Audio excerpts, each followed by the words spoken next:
My name is Zodwa Gqwaka. I am an entrepreneur, a business and personal development coach, and speaker.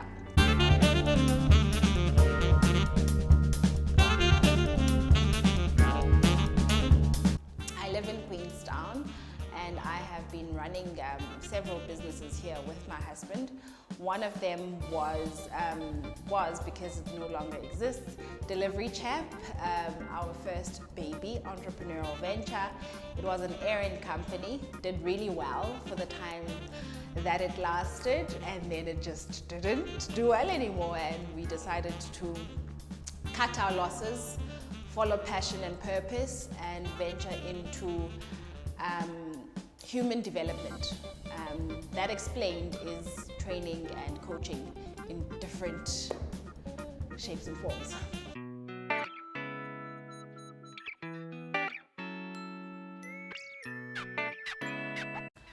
Do you know what? There is the common struggle that I've seen and heard women have. The struggle of being underestimated because you're a female, the struggle of being underestimated because you're black, the struggle of being underestimated because you're young. And I happen to have all of those three combined. I've seen the struggle of sexual harassment or advancement by sexual favors. It happens even in entrepreneurship, where there are certain deals you will not get unless you do a sexual favor. But fortunately for myself, I haven't endured any of that. I've not seen any of that. I'm very confident in the substance of who I am. I'm very confident in what I deliver in business, whatever the transaction is, whatever I give you. I know that I'm going to deliver far beyond what you expect. So there has never been room where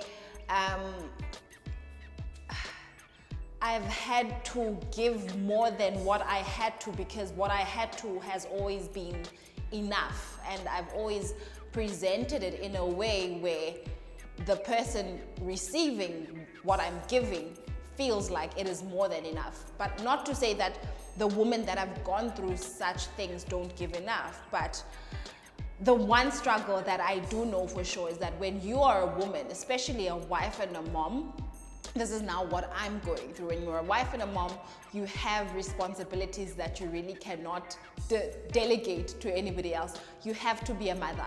You can't ask your auntie or whoever, your helper, to be a mother in your stance. You have to be a wife. I can't ask my sister to be a wife to my husband in my stance. And that tends to not compete, but you do find clash of time, clash of balance, if you will. There's a huge conversation about balance. Does it work-life balance? Does it exist? I drop my balls all the time. I'll be a really good wife on one day, I'll be a really good mom on the other day, and I'll be a really good businesswoman on most days. So yeah.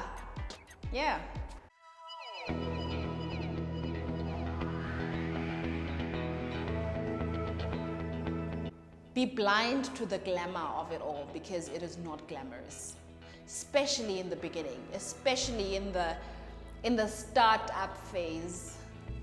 It is not the coffee and laptop at a coffee shop. It is not the meeting. It is not the meetup. There is so much pain in entrepreneurship. There is so much struggle in entrepreneurship. Not taking away the fulfillment and the joy to it, but those come at the end. They come after much trial and error. They come after much rejection. They come after much financial need, especially when your entrepreneurial venture is your only source of income. And you've got nothing else, but you know with your heart and with everything in you that this is what you're supposed to be pursuing, and you can't give your time to anything else. It's extremely difficult. But I would say to you, hey, shut out everything that distracts you. If it is a voice of a loved one, if it is a voice of a hater, as they are termed, if it is whatever voice in whatever shape or form that distracts you, shut it out. completely. Focus on what you want to do. And be honest with your process on your journey. Like I said, we had a company called Chap, and we had to be at some point honest with ourselves, but it's not working. You know, you find entrepreneurs sometimes that just keep doing the same thing and expecting different results. It is not working. It's not you, it's not it, it's just not working. So cut your losses when you see that it's not working. It's not going to work in 2 years. It's not going to work in 3 years. You're wasting valuable time that you cannot get back, and you're wasting money. If there's anything else that I would say would be, surround yourself with rich minds. Surround yourself with people who can elevate you. You know, there are 3 different kinds of people we have around us. Naturally, we have the people that are below us in status, financial standing, and whatever else.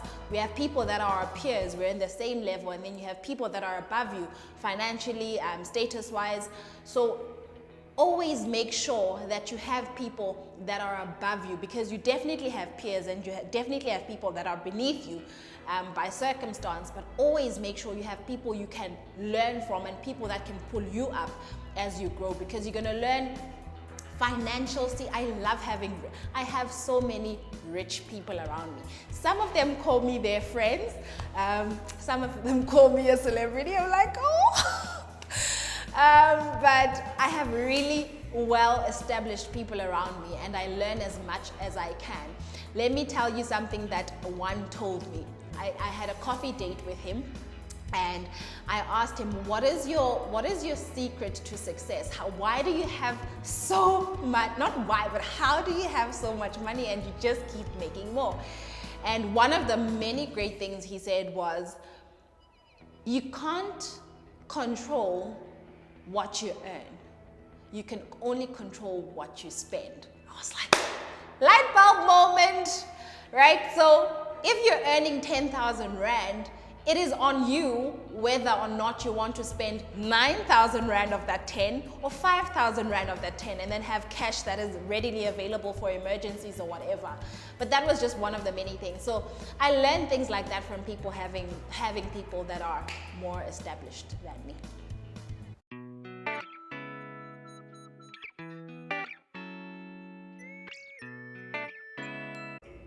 It's definitely given me a wider audience, and it's made me see the possibilities. I don't know why the world was so blind to like how limitless connection is, you know, how easy it is to have a business deal that is in New York while you are wearing a professional shirt and pajamas at the bottom.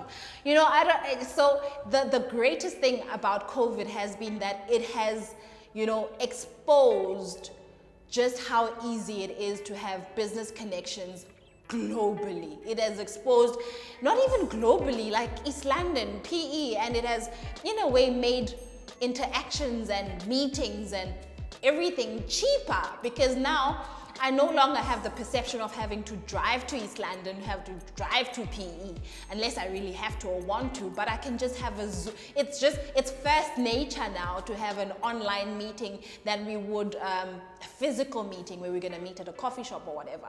So it's exposed how easy it is to have global partners.